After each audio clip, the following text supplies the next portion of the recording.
Hi friends, welcome to my channel. Healthy and tasty మామిడికాయ route పచ్చడి చూద్దాం friends. తర్వాత రోట్లో వేసుకొని కొంచెం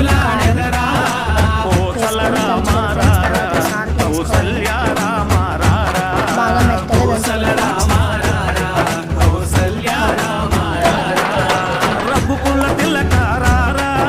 అలాగే పచ్చడి అనేది